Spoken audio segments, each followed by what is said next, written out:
all. Today we are going to elaborate verb according to the kinds of non-finite verbs. There are three non-finite verbs in verb: the infinitive, the participle, the gerund.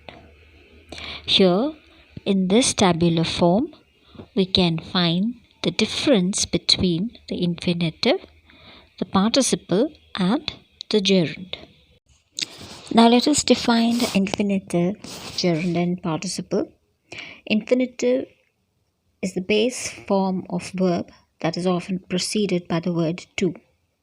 Participle is a verb form that can act as an adjective or a verb. Gerund is a verb form that acts as a noun. Now let us see a sentence where we can find infinitive, participle and gerund together. Knowing to swim is essential for enjoying the water. To swim is infinitive, knowing is participle, and enjoying is gerund.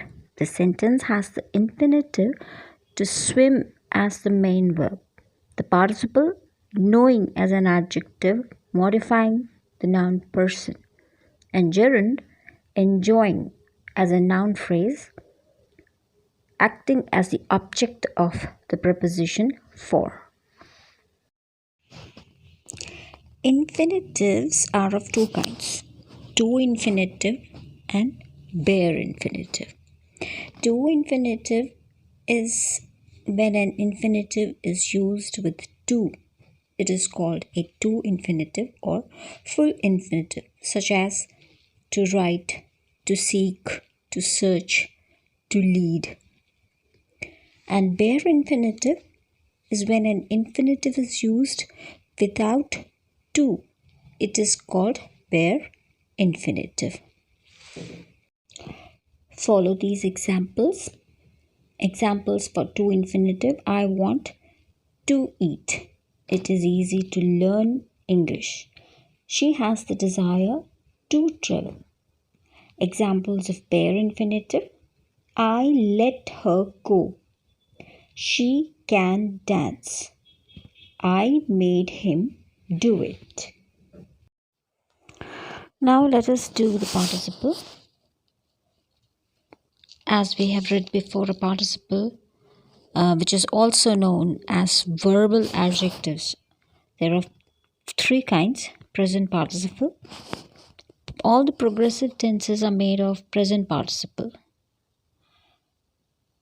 The structure is verb plus ing. Example: laughing, singing. Past participle. All perfect tenses are made up of past participle. Example: laughed, sung, danced. Third is perfect participle. Having plus past participle. Perfect participle describes an action completed before another action. Having laughed, having sung. Types of participle and their example: present participle, walking, eating, talking. Past participle, walked, eaten, talked. Perfect participle, having walked, having eaten, having talked. Moving further, see these examples. The singing bird perched on the branch. So here, bird is described with the present participle, singing. The broken window was repaired. Window is described here by the past participle broken. Having eaten lunch, I went for a walk. So having eaten lunch is an action that is completed before another action. Another action here is going for a walk. This is the example of perfect participle. In English grammar, a gerund is a verb form that ends in ing. and functions as a noun.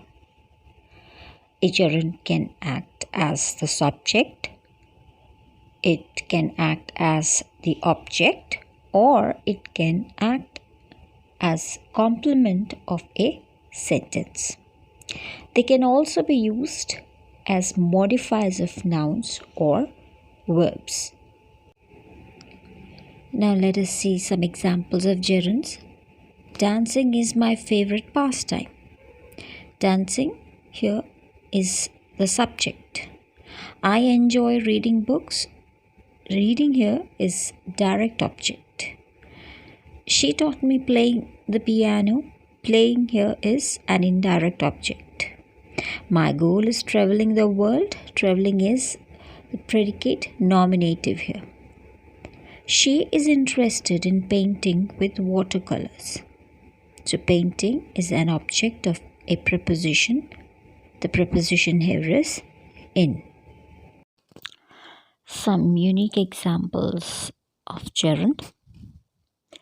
Dancing under the moonlight fills my heart with joy. Painting abstract patterns is a therapeutic way for me to express myself. Singing along to my favorite songs is my go-to method for stress relief.